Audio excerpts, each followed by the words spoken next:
Good morning student. BA second year की economics की class में व्यापारिक बैंक के कार्यों के बारे में अध्ययन चल रहा है। पिछली क्लास में व्यापारिक बैंकों के एजेंसी के कार्य यानी आधुनिक व्यापारिक बैंक जो है एजेंसी के रूप में और साथ में अन्य सुविधाओं के रूप में भी कार्य करने लगा है। ये सारे कार्य पिछली क्लास में हो गए। आज की बात करते हैं तो भारत में जो व्यापारिक बैंक के अन्य कार्य हैं उसके बारे में आज विस्तृत रूप से अध्ययन किया जाएगा। इसके अंतर्गत व्यक्तिगत ऋण की सुविधा व्यापारिक बैंकों के द्वारा जो दी जाती है वो पॉइंट अपना पिछली क्लास में हो चुका। आज बात करेंगे साझेदारी सर्टिफिकेट की, जिसको शॉर्ट में बोला जाता है PCS। कहने का मतलब साझेदारी सर्टिफिकेट के रूप में भी बैंकों के द्वारा कर्ज देने की व्यवस्था की गई है। तो व्यापारिक बैंक के कार्यों के अंतर्गत सबसे पहले आप एक हेडिंग डालिए जिसमें व्यापारिक भारत में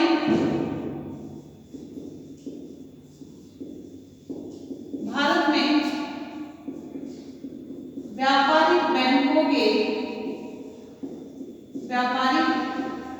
बैंकों के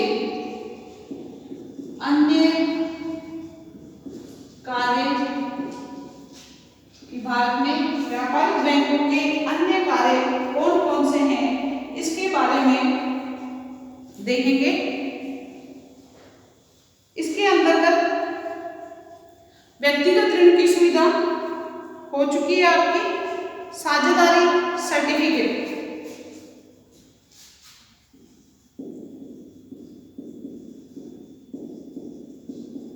साझेदारी सर्टिफिकेट जिसको शॉर्ट में बोला जाता है PCS। कहने का मतलब है PCS के द्वारा भी जो है ऋण दिया जाता है बैंकों से जनता को।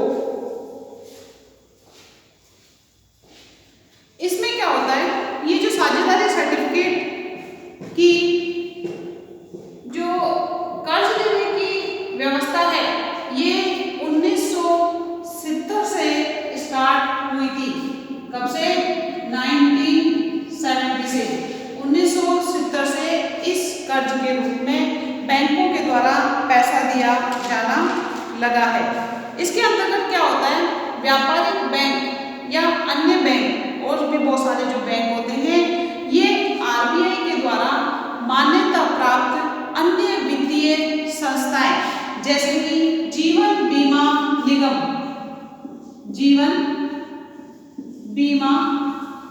निगम जिसको अपन क्या बोलते हैं LIC, भारतीय यूनिट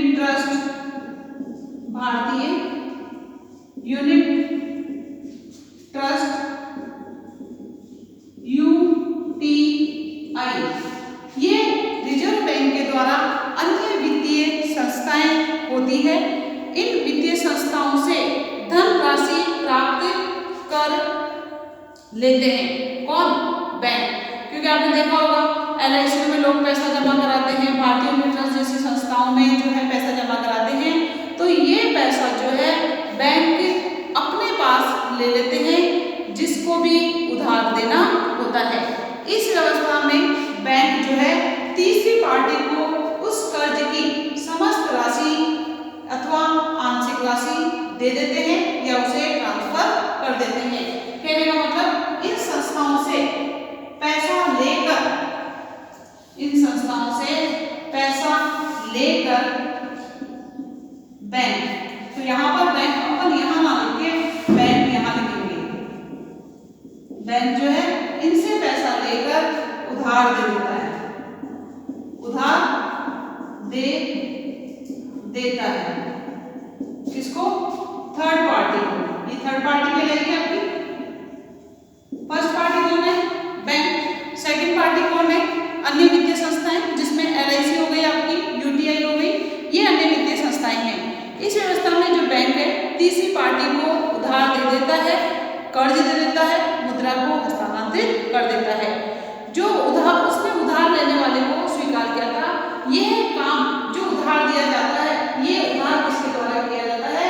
ये उधार दिया जाता है PCS साझेदारी सर्टिफिकेट के आधार पर उधार दिया जाता है।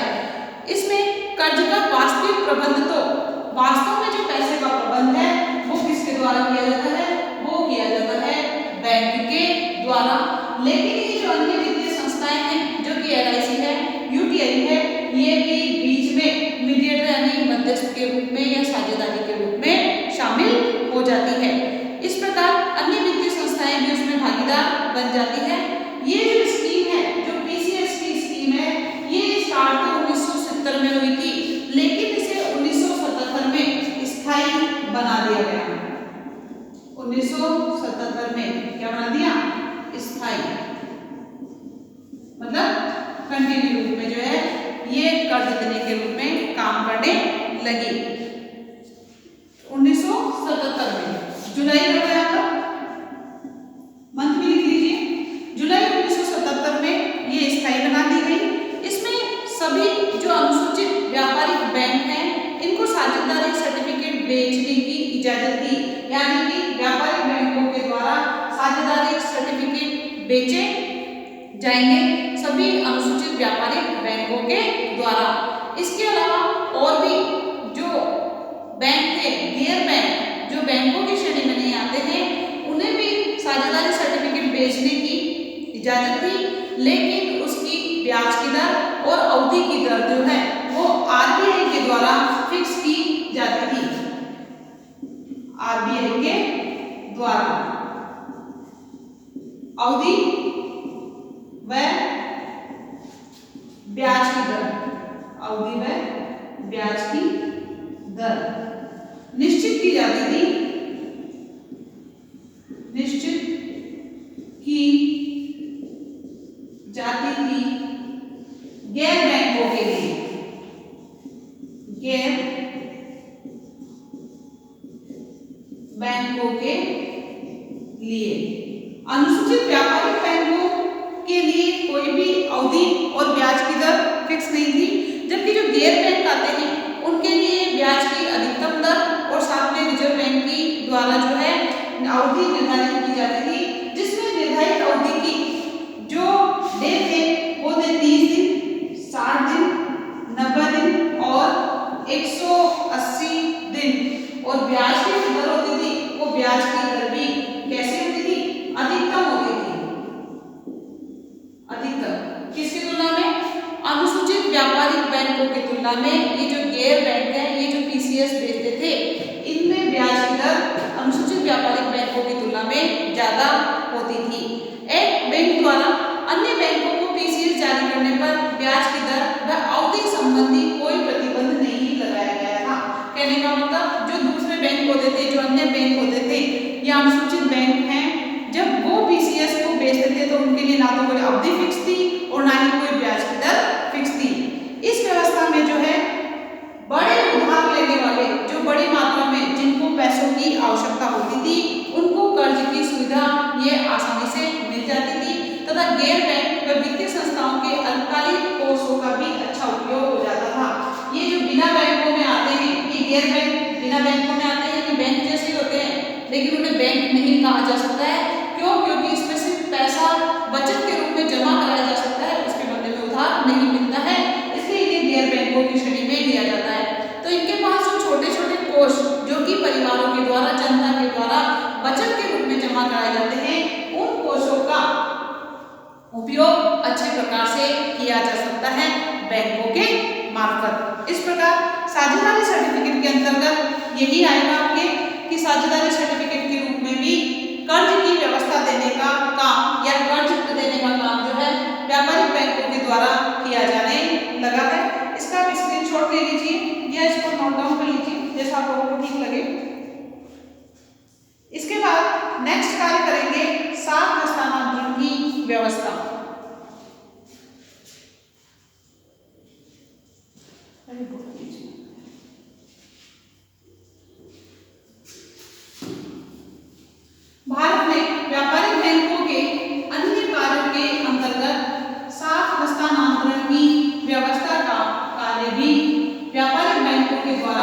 किया जाने लगा है।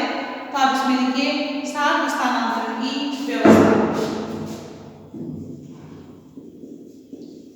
शाख हस्तांतरण की व्यवस्था। शाख का मतलब पता है आपको, उधार देना, शाख सृजन जो किया जाता है वो व्यापारिक बैंकों के द्वारा किया जाता है और वो किया जाता है नकद जमा के आधार पर। और हस्तांतरण का मतलब होता है एक बैंक की शाखा से दूसरे बैंक की शाखा में, उसी बैंक की शाखा में या दूसरे बैंक की शाखा में हस्तांतरण करना हस्तांतरण कहलाता है। तो बैंकों की शाखाओं के बढ़ने से भुगतान की सुविधाओं का क्षेत्र काफी बढ़ गया। अभी आप देखते हो बहुत सारे व्यापारिक बैंक है, जैसे यूको बैंक हो गया आपका, आईसीआईसीआई बैंक हो गया, एसबीआई बैंक हो गया और पंजाब नेशनल बैंक हो गया, ये सारे बैंक है। तो इन बैंकों की शाखाएं सभी जगह जो है स्थापित हो गई है, सभी जगह इनकी स्थापना की गई है। तो जब से इनकी शाखाओं की बढ़ी है, इनकी भुगतान की सुविधाएं भी काफी ज्यादा मात्रा में बढ़ गई है। विशिष्ट शाख हस्तांतरण व्यवस्था एक व्यक्ति एक बार में एक निर्धारित राशि उसी बैंक की दूसरी शाखा में या दूसरी शाखा के किसी दूसरे व्यक्ति के खाते में निःशुल्क भेज सकता है। कहने का मतलब एक बैंक अकाउंट से दूसरे बैंक अकाउंट में, यानी बैंक की जो शाखा है वो कैसी होनी चाहिए, सेम होनी चाहिए। उसमें जब पैसा ट्रांसफर किया जाता है तो उसमें जो शुल्क है वो शुल्क कैसा होता है, कोई भी शुल्क नहीं होता है। फ्री सुविधा ये बैंक के द्वारा दी जाती है। इसके अंतर्गत जो ग्राहक है उसको क्या फायदा मिलता है, उसे बैंक जाने की आवश्यकता नहीं होती है। आजकल तो घर बैठे बैठे मोबाइल ऐप में जो है, मोबाइल ऐप के द्वारा आप एक अकाउंट से पैसा दूसरे अकाउंट में ट्रांसफर कर सकते हो। लेकिन एक इसकी राशि की एक निश्चित अमाउंट की एक राशि निश्चित होती है, जहां तक निःशुल्क है। उसके बाद अगर आप ज्यादा पैसा ट्रांसफर करते हैं, मुद्रा का हस्तांतरण करते हैं, तो उस पर चार्जेस लगाए जाते हैं। तो इस प्रकार इसमें एक बैंक की शाखा से दूसरे बैंक की शाखा में या दूसरे व्यक्ति को जब आप पैसा ट्रांसफर करते हो तो उस पर कोई भी चार्जेस नहीं लगाए जाते। इस प्रकार व्यापारिक बैंकों के कार्य में शाख हस्तांतरण की व्यवस्था का कार्य भी शामिल होता है। नेक्स्ट बात करते हैं ग्राहकों के लिए धन राशि एकत्र करना व भुगतान करना।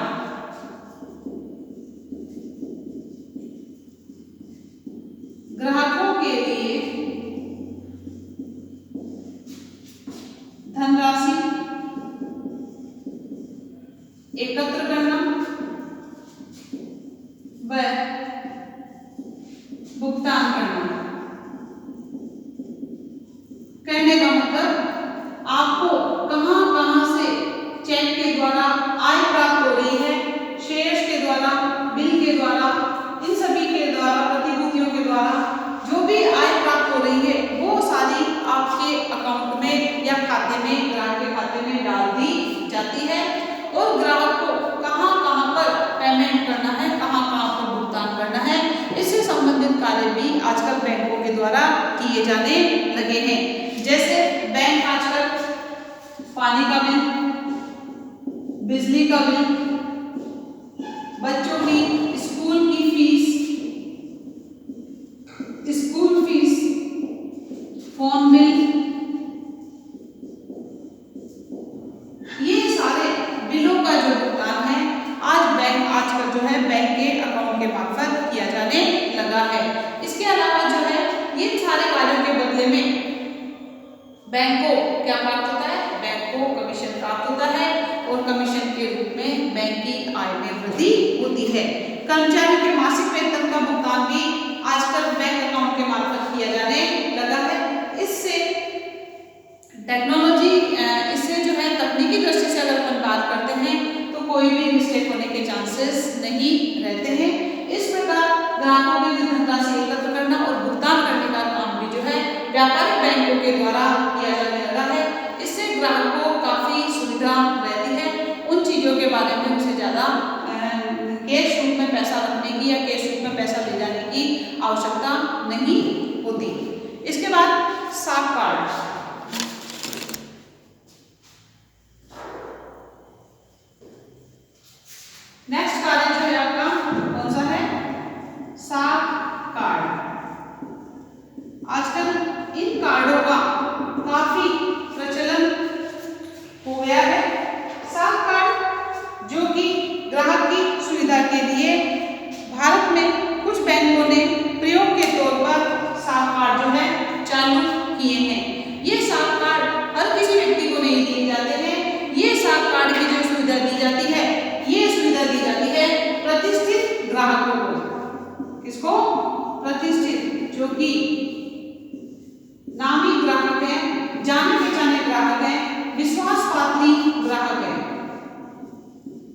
विश्वास पात्र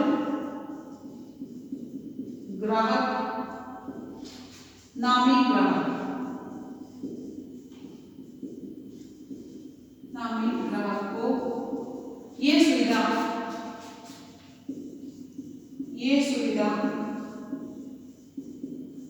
प्रदान की जाती है। हर किसी ग्राहक को ये सुविधा प्रदान नहीं की जाती है, ये सिर्फ प्रतिष्ठित ग्राहकों को ही दिए जाते हैं। ये 7 कार्ड प्रतिष्ठित ग्राहकों को दिए जाते हैं। इन 7 कार्डों को दिखाकर बैंक का जो ग्राहक है वो इसी बैंक की किसी भी एक शाखा से जो है विशिष्ट मुद्रा राशि का प्रयोग कर सकता है।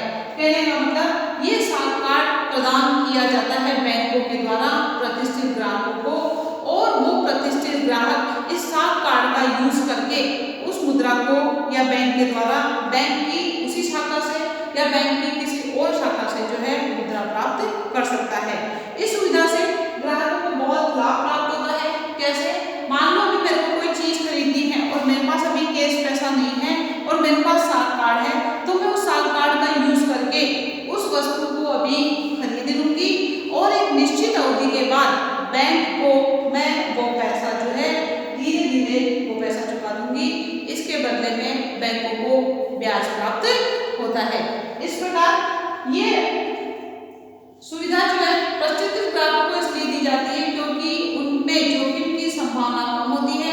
बैंक को ये लगता है कि ये व्यक्ति आराम से ये पैसा चुका देगा क्योंकि इसके पास पैसों की कोई कमी नहीं है, या कई बार जो है पैसा नकद रूप में उसके पास नहीं होता है या कैश रूप में उसके पास उस समय उपलब्ध नहीं होता है जिस समय होना चाहिए। बाद में वो पैसा अरेंज करके आराम से चुका सकता है। इस प्रकार 7 कार्ड की व्यवस्था भी जो है व्यापारिक बैंकों के द्वारा दी जाने लगी है। नेक्स्ट बात करेंगे यात्री चेक की।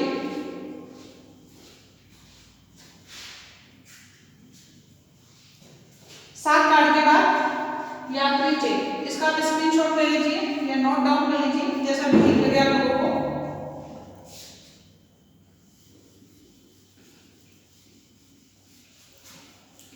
यात्रियों की सुविधाओं में वृद्धि करने के लिए या यात्रियों को जोखिम से बचाने के लिए बैंकों के द्वारा आजकल यात्री चेक के रूप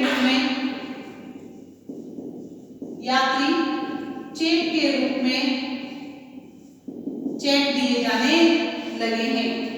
जब कोई भी व्यक्ति बाहर घूमने के लिए जाता है देश विदेश में, अपने देश के अंदर या विदेश में, तो वो यात्रा की राशि को जोखिम में से बचने के लिए वो बैंक में अपने अकाउंट में जाकर पैसा जमा करा देता है। और बैंकों ने इस प्रकार के यात्रा के लिए जो है या इस प्रकार के अवसर का लाभ उठाने के लिए ग्राहकों को यात्रा चेक की सुविधा प्रदान की जाने लगी है व्यापारिक बैंकों के मार्फत। इसके अंतर्गत ग्राहकों को विभिन्न राशियों के चेक दिए जाते हैं। जैसे आपके बैंक के अकाउंट में पैसा है 50,000 रुपये, 60,000 रुपये, जितना भी पैसा है, और आप कहीं पर भी घूमने जाने का प्लान कर रहे हैं, तो आपको कैश पैसा ले जाने की आवश्यकता नहीं है।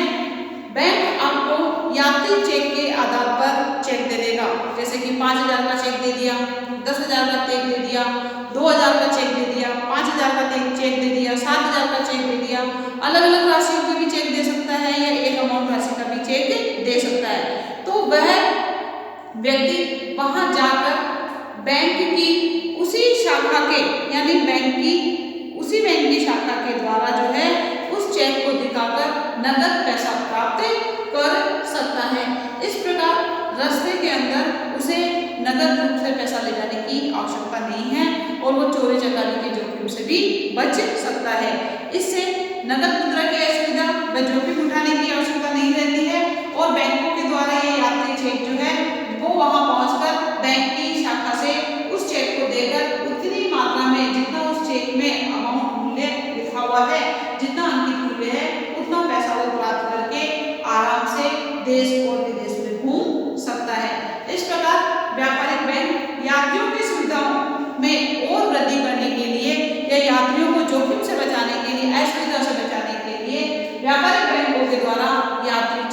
जारी किए गए हैं। नेक्स्ट है आपका उपहार चेक।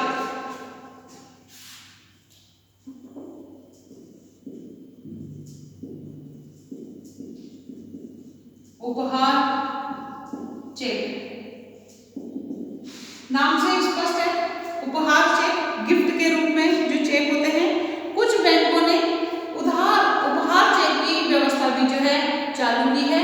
ये चेक जो होते हैं सिंपल नहीं होते हैं, ये चेक आकर्षक डिजाइनों में बनाए हुए होते हैं, ये आकर्षक डिजाइनों में छपे हुए होते हैं। ये चेक ऐसे चेक होते हैं जो जारी करने वाले बैंक की किसी भी शाखा पर भुनाए जाते हैं।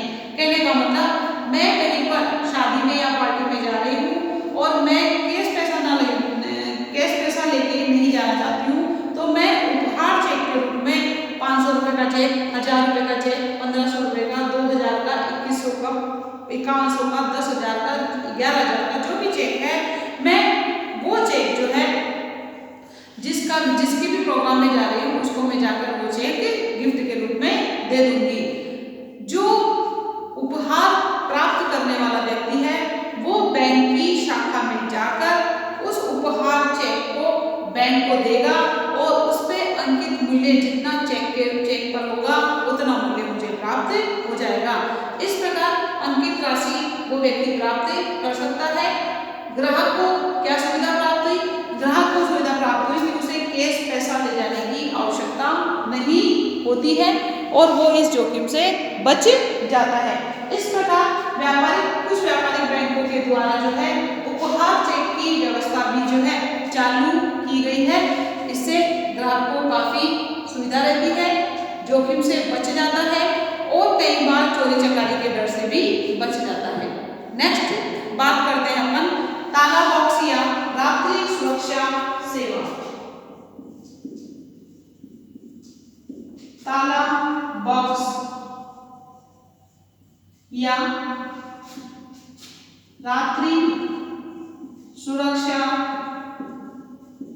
सेवा, यह भी व्यापारिक बैंकों के द्वारा दी जाने वाली सुविधाओं के अंतर्गत आती है। कई व्यक्ति ऐसे व्यक्ति होते हैं जिन्हें दिन में समय नहीं मिलता है बैंक जाने के लिए। उनके काम की जो अवधि होती है वो बैंक की अवधि के समान ही होती है। कहने का मतलब 10 बजे से लेके 5 बजे तक वो व्यक्ति जो कि काम पे जा रहा है, अगर उसे कभी बैंक का काम पड़ भी गया तो वो बैंक की सुविधा से वंचित हो जाता है। इस समस्या का समाधान करने के लिए व्यापारिक बैंकों के द्वारा ताला बॉक्स व रात्रि सुरक्षा सेवा भी चालू की गई है।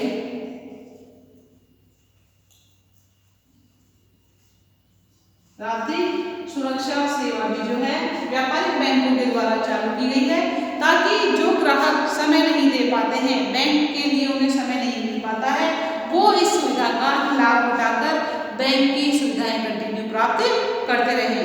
आजकल बैंक साधारण बैंकिंग घंटों के अलावा यानी बैंक का जो घंटे की अवधि है वो सुबह 10 बजे से लेके 5 बजे तक की है।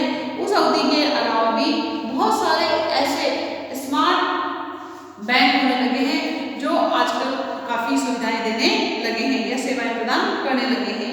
इसके अंतर्गत व्यापारी लोग काम के घंटे के बाद जब वो काम कर लेते हैं 10 बजे से 5 बजे तक, 6 बजे तक, उस घंटे के बाद बैंक की शाखा पर अपने चेक व अन्य भुगतान एक संदूक में रख देते हैं। कहने का मतलब बैंक के बाहर एक संदूक रखा जाता है ताला लगाकर और उसके ऊपर संदूक के ऊपर एक छोटा सा ऐसा थोड़ा सा वो बना दिया जाता है ताकि चेक या कोई भी जो बिल वगैरह होते हैं और भी बहुत सारी जो चीजें होती हैं वो उस संदूक में ऊपर से डालकर चले जाते हैं। बैंक क्या करता है, अगले दिन उस संदूक को खोलकर जो भी चेक वगैरह हैं, जो भी बिल वगैरह हैं, जो भी ड्राफ्ट वगैरह हैं, जो भी सारी चीजें होती है उन चीजों को अपने संग्रह में ले लेता है, अपने पास ले लेता है और ग्राहक के खाते में जमा कर देता है। अगर किसी का चेक आया हुआ है, किसी व्यक्ति का चेक आया हुआ तो वो उसके अकाउंट में लगाकर व्यक्ति के या उस ग्राहक के खाते में पैसा ट्रांसफर कर देता है, उसके खाते में डाल देता है। इससे ग्राहकों के लिए अपने काम के घंटों में या बीच में बैंक आने की आवश्यकता और उनका काम निकल जाता है। इस प्रकार व्यापारिक बैंक जो है अपने घंटों के अलावा भी एक्स्ट्रा समय देकर ये सुविधाएं ग्राहक को देने लगा है। इससे ग्राहक को भी काफ़ी सुविधा रहने लगी है और बीच में उसे उठकर बैंक जाने की आवश्यकता नहीं होती है और उसे ये टेंशन भी नहीं रहती है कि मेरा बैंक का काम जो है वो नहीं हो पाएगा। इन सभी उपयुक्त विवरण से स्पष्ट होता है कि आधुनिक व्यापारिक बैंक जमा स्वीकार करने व उधार देने के अलावा भी बहुत सारे ऐसे कार्य करने लगा है जिससे ग्राहकों को काफी सुविधाएं प्राप्त होने लगी है। ये वित्तीय मध्यस्थ के रूप में भी काम करते हैं। कैसे?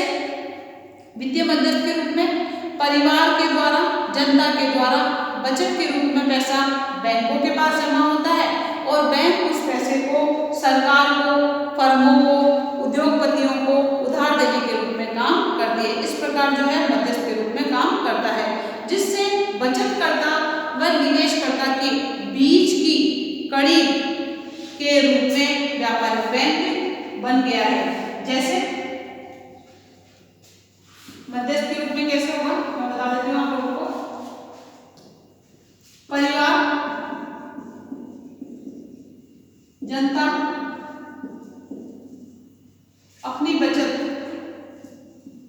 अपनी बचतें, छोटी छोटी बचतें जो है जमा कराती है।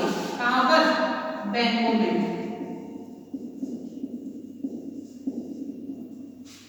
अपनी बचतें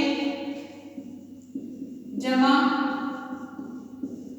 कराती है बैंकों में और बैंक इस जमा के आधार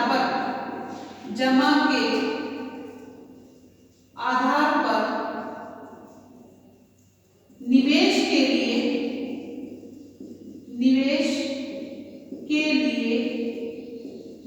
निवेशकर्ताओं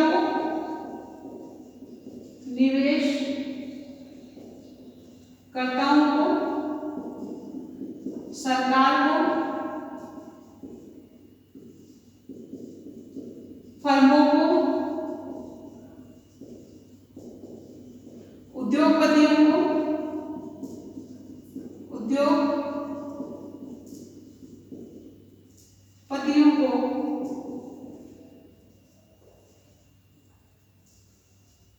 कर्ज देता है। इस प्रकार ये जो बैंक है ये बचतकर्ता और निवेशकर्ता, ये आपका बचतकर्ता है तो ऊपर आप बचतकर्ता कर दीजिए इसको यहाँ पर, बचतकर्ता, और ये हो गया आपका निवेशकर्ता। निवेशकर्ता के बीच में कड़ी के रूप में कार्य करने का काम करता है। याद रहे कि बैंक न केवल मुद्रा को एक स्थान से दूसरे स्थान पर पहुंचाते हैं बल्कि वे मुद्रा का निर्माण भी करते हैं नकद जमा के आधार पर। इस प्रकार भारत में व्यापारिक बैंकों के अन्य कार्य के अंतर्गत ये सारे कार्य आपके हो चुके हैं। नेक्स्ट क्लास में व्यापारिक बैंकों के द्वारा साख सृजन एवं साख निर्माण की व्यापारिक बैंक किस प्रकार से जमा मुद्रा के आधार पर साख सृजन या साख का निर्माण करते हैं इसके बारे में अध्ययन किया जाएगा। आज इतना ही।